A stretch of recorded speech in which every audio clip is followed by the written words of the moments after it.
Hello students, up to now we have seen the effect of coupling capacitor on small signal voltage gain.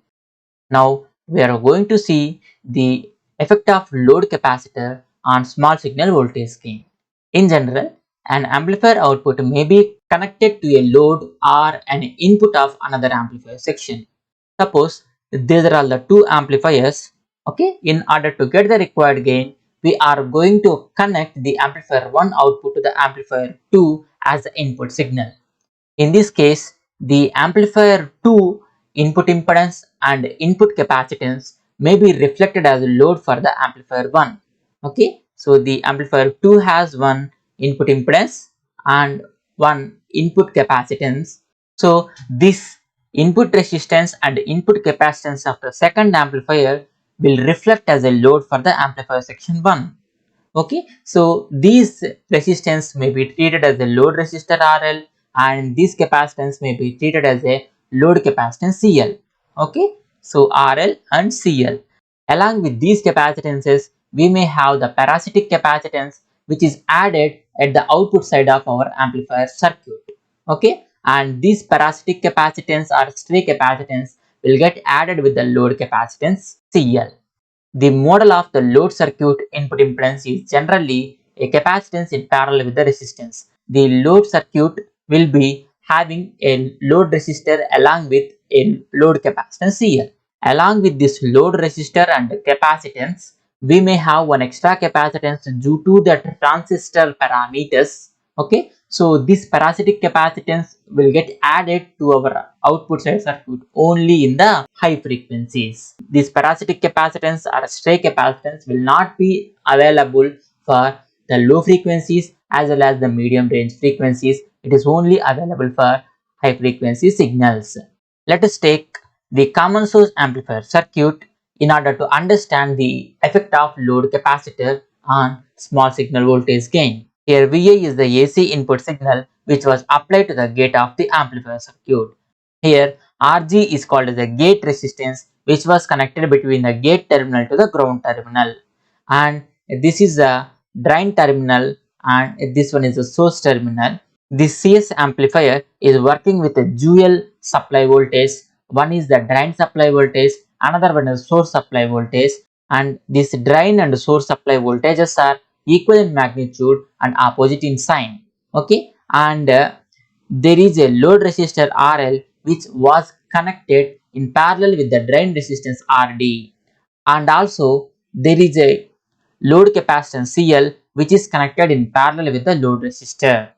As we are going to get the small signal equivalent circuit of this CS amplifier, we need to ground all the DC sources that are present in the circuit. Therefore, this VDD source as well as the VSS source both are joined to the ground terminal. Then we are going to draw the small signal equivalent circuit of this CS amplifier circuit. This is the small signal equivalent circuit of this common source amplifier. Here I am going to mark the MOSFET terminals. This is the source terminal and this one is the drain terminal and this one is the gate terminal. Okay, and the input side we have the VA source along with the RG resistance, this VA as well as this RG resistance as it is mentioned. Then the equivalent circuit of this MOSFET will contains input side 1 voltage, output side 1 dependent current source. Okay, the input side voltage is in between the gate terminal to the source terminal which was mentioned as VSG, and it is a negative voltage too. And here also the dependent current source GMVSG which was connected between the source terminal to the drain terminal of our MOSFET. Okay, and there is a RS source resistance which was connected between the source terminal to the ground terminal. Okay, so from the source terminal to the ground terminal we have mentioned the RS resistance, and there are the two resistances RD and RL which are in parallel and they are started from the drain terminal to the ground terminal. Okay, so from the drain terminal to the ground we have mentioned RD resistance in parallel with RL resistance, and there is a load capacitance CL which was connected between the drain terminal to the ground, so which was marked in the small signal equivalent circuit. Okay, this is how we have to draw the small signal equivalent circuit of our CS amplifier.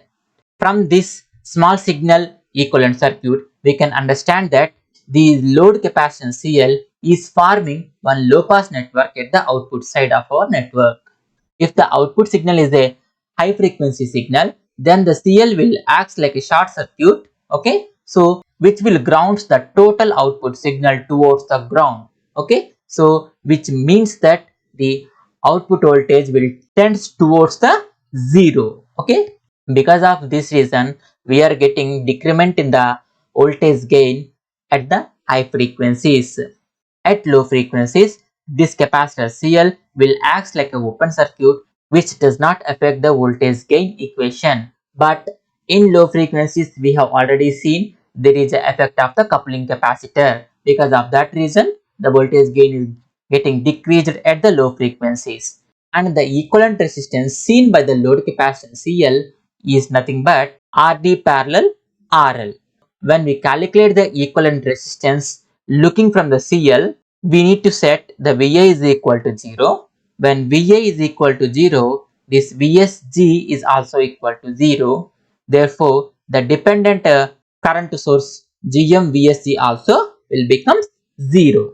When this dependent current source is equal to 0, which will act like a open circuit. Okay, therefore the equivalent resistance looking seen from the output side will be equal to the parallel combination of RD and RL. The time constant of this circuit can be given as the tau p, the parallel time constant, is equal to RD parallel RL, which is the resistance at the output side, into the capacitance CL. Okay, so this is the time constant of the load capacitor. In order to get the maximum gain of the circuit, we have to open circuit the CL capacitance. Therefore, when the CL capacitance is open circuited, then output of this circuit will contains only RD and RL. Now we are going to apply the KVL at the input side circuit, and the voltage across the RG resistance is nothing but VI, which is the input voltage, that is equal to, here the VSG is the negative voltage, therefore minus VSG along with the voltage drop in the RS resistance. Okay, so here the voltage drop in the RS resistance will be equal to GM VGS current is a leaving current, so we have to take it as a minus, therefore minus GM VSG into RS, that is the drop in the RS resistance. Therefore, the KVL of the input side circuit will be equal to the VI is equal to VA, which is a voltage across this RG resistance VI. This VI is equal to minus VSG minus GM VSG into RS. We can get the VSG from this equation by taking VSG as common from the both terms. Okay, if you common the VSG or minus VSG, then 1 plus GM RS will be there. Okay, and we can take the VSG as minus VI divided by 1 plus GM into RS. That is the input voltage for this MOSFET. And from the output side circuit, we can get the output voltage V0. Okay, output voltage V0 is the voltage across the parallel combination of RD and RL resistances. Therefore, the V0 will be equal to the current into the resistance value. Here the output current is nothing but GM into VSG into the parallel combination of the resistance RD parallel RL. So we are having the input voltage equation and output voltage equation. Okay, so from this equation we can write the voltage gain AV is equal to output voltage V0 divided by the input voltage VI. So what is the output voltage equation? GM VSG into RD parallel RL, that is the output voltage equation, divided by the input voltage equation. Here VI is equal to what? So from this one, VI is equal to VSG into 1 plus GM into RS. Okay, therefore we can write it as VI, which is a minus VSG into 1 plus GM into RS. We can cancel VSG and VSG as we are taking the modulus for the AV maximum. Therefore, this minus will get cancelled. Okay. So AV maximum will be equal to Gm into RD parallel RL divided by 1 plus Gm into Rs. That is the maximum voltage gain of this CS amplifier when we don't have any load capacitor effect. The board plot of this common source amplifier will be looking like this, and here at the output side this capacitor and resistors are forming the low pass filter. Okay, therefore the all low frequency signals are allowed and we can get the maximum gain at the low frequencies, and if the frequencies are getting increased, okay, the gain is also getting decreased like this. Okay, therefore at the minus 3 dB gain we can get the higher cutoff frequency or upper cutoff frequency of the circuit, which is equal to the FH. In this board plot, the frequency is on x-axis and the amplifier gain AV is on the y-axis. This is the effect of load capacitor on the amplifier gain. Okay, next we are going to see the effect of a bypass capacitor on the gain of the amplifier circuit. In amplifiers, the emitter and source bypass capacitors included so that the emitter source resistances can be used to stabilize the Q point without sacrificing the small signal gain. When we are not using the bypass capacitor or source bypass capacitor in the amplifier circuit, our amplifier gain will be decreased drastically and the gain will not be stable. Okay, so in order to stabilize the Q point, we need to use one bypass capacitor or the source bypass capacitors in order to stabilize the gain. Okay, the bypass capacitors are assumed to act as a short circuit at the signal frequency. Okay, so this bypass capacitor will act as a short circuit for the signal frequency so that we are not sacrificing any gain of our amplifier. Okay, so for the DC signals, these bypass capacitor will act as a open circuit, and then the resistances like source resistor or the emitter resistance will be there in order to stabilize the Q point, which means that for the signal frequencies, these bypass capacitors will act like a short circuit and then which maintains the small signal voltage gain. The bypass capacitor determines the circuit response in the frequency range where the capacitors are neither open or short circuit. Okay, so these bypass capacitors will determine the frequency response over the frequency range where these capacitor response either negligible nor open circuited. Consider a CE amplifier with a bypass capacitor CE. So this is a CE amplifier circuit which is containing one bypass capacitor CE, and here RE is the emitter resistance and RC is the collector resistance, and VI is the signal source and RS is the source resistance. Here we are using the BJT bipolar junction transistor as an active device. Okay, now we are going to draw the equivalent circuit for this particular CE amplifier. In order to draw the equivalent circuit, we are going to ground all the DC sources to the 0. Thereafter, we are going to start with the terminals of our BJT. This is the emitter terminal, base terminal, collector terminal, and I am going to represent the emitter terminal here, and base is the input terminal, collector is the output terminal. From the ground terminal to the base terminal, we have VI source in series with the source resistance RS, which was marked in the small signal equivalent circuit as it is Lee. And the small signal equivalent circuit of the BJT can be given as from the base terminal to the emitter terminal we have R pi resistance, and from the collector terminal to the emitter terminal we have a dependent current source GM V pi.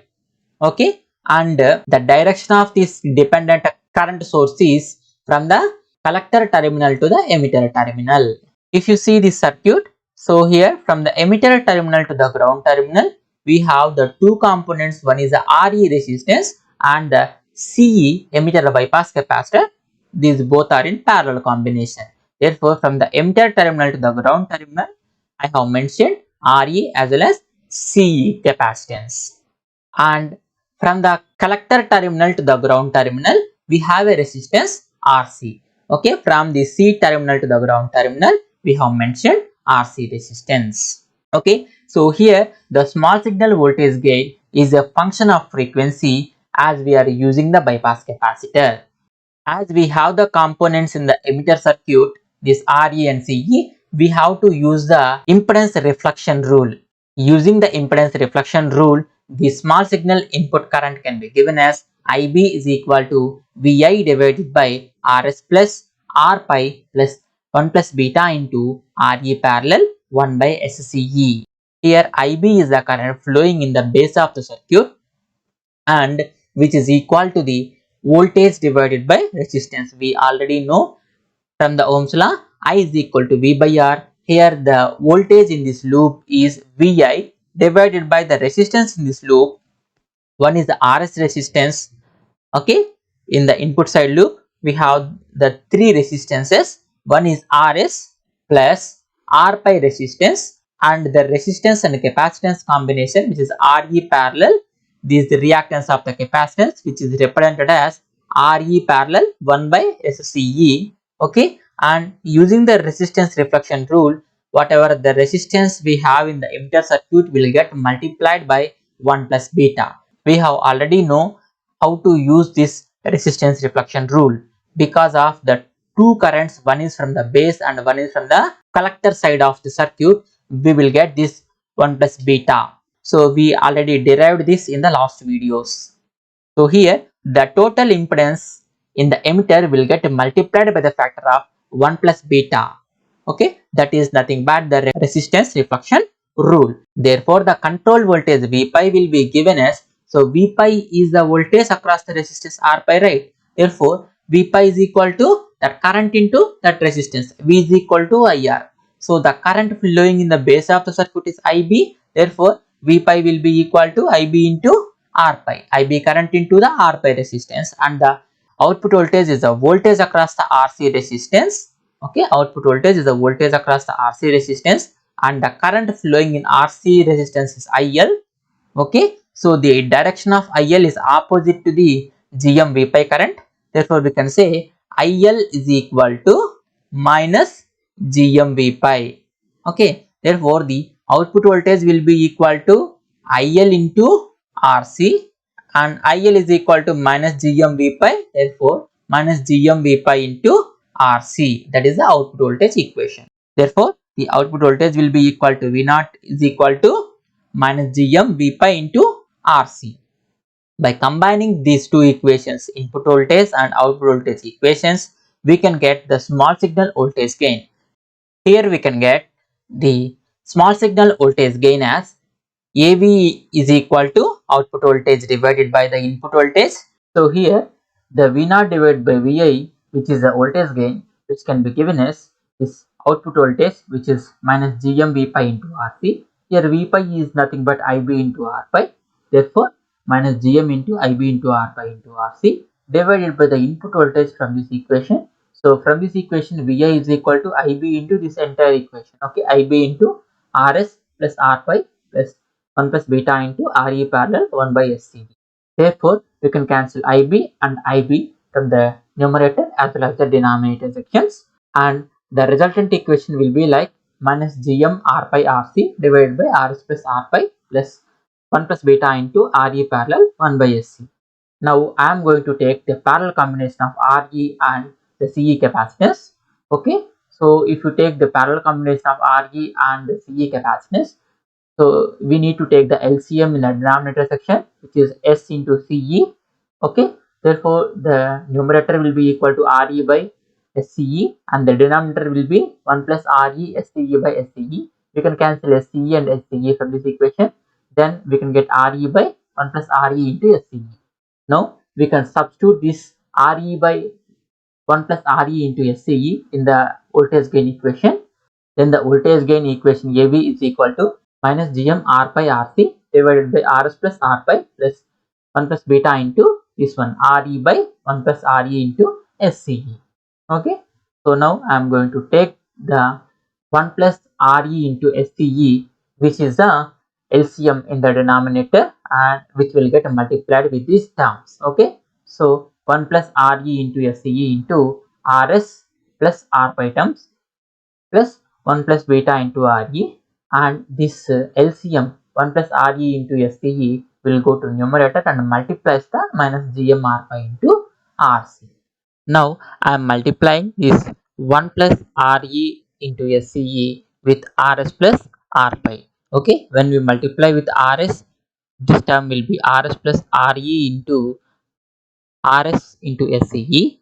When we multiply with R pi, therefore which will be equal to R pi plus Re R pi into SCE, and this term 1 plus beta into Re. I am taking S into RECE in the denominator as common. Therefore, the term Rs plus R pi plus S into RECE into Rs plus R pi will get. Okay, and remaining terms are as it is. Now, what I am going to do is I am separating these gain terms as well as the time constant terms. Assuming the Re into Ce as a tau A and the terms RECE into Rs plus R pi divided by Rs plus R pi plus 1 plus beta into Re as a tau B. Okay, this voltage gain equation is different from the other voltage gain equations what we got in the previous videos because it contains the both zeros as well as the poles. Okay, it contains both zeros as well as the poles. Okay, so the TA will represent the zeros and the TB will represent the poles. Therefore, we can replace this entire equation with this tau A and tau B time constant terms. Therefore, AV will be equal to minus Gm R pi into Rc divided by Rs plus R pi plus 1 plus beta into Re into these terms can be represented like 1 plus S tau A divided by 1 plus S tau B. Okay, this is the voltage gain equation for an amplifier having the bypass capacitor. As we are having the pole as well as the zero, our board plot will contain the two asymptotes. Therefore, the board plot of the voltage gain magnitude has the two limiting horizontal asymptotes. This board plot is drawn between the frequency as well as the voltage gain. Okay, there are two asymptotes here. So one is at FA, another one is at FB. Okay, let us see. If we set S is equal to j omega, we can set the limits of the omega which tends to 0 as well as which tends to infinity. For omega tends to 0, CA acts as an open circuit, and for omega tends to infinity, this bypass capacitor CE acts as a short circuit. Okay, we know that this is the voltage gain equation for the amplifier having the bypass capacitor. For the omega tends to 0, the voltage gain equation will be equal to Gm into R pi Rc divided by Rs plus R pi plus 1 plus beta into Re, and these all frequency terms will tends to 0, and then we will have 1 by 1. This side equation can be represented with 1. Therefore, the voltage gain at omega tends to 0 will be equal to Gm into R pi Rc divided by Rs plus R pi plus 1 plus beta into Re. And then second case, for omega tends to infinity, the voltage gain equation will be equal to Gm into R pi Rc divided by Rs plus R pi. Along with this frequency terms, the Re also will become 0 because at high frequencies the Ce acts as a short circuit. Therefore, the parallel resistance with the Ce will be negligible. Therefore, the Re will be equal to 0. Therefore, this 1 plus beta into Re term will be equal to 0. The gain will be equal to Gm R pi Rc divided by Rs plus R pi. As we have taken the modulus, this minus terms will become as the plus terms. Okay. The corner frequencies due to the tau b will be equal to Fb is equal to 1 by 2 pi tau b, and the corner frequency due to the tau a will be equal to Fa is equal to 1 by 2 pi tau a. So this is the board plot of voltage gain magnitude for the circuit with the emitter bypass capacitor, which contains the two asymptotes. One is at omega tends to 0, one is at omega tends to infinity. Okay, so the two corner frequencies are FA as well as FB. This is all about the effect of bypass capacitor on small signal voltage gain. So from the board plot of this CE amplifier circuits, we can say that at low frequencies, okay, at low frequencies, the gain is getting decreased due to the coupling capacitor CC as well as the bypass capacitor CE. And at high frequencies, the gain is getting decreased due to the load capacitance and the stray capacitance CS. Okay, so because of these capacitances getting added at the input side as well as the output side of our circuit, the gain is getting decreased, which means that the gain is in the rolling off state. Okay, that's all about the effect of the different capacitors. From next class onwards, we are going to discuss about the combined effects of this bypass capacitor, load capacitance, and the coupling capacitors.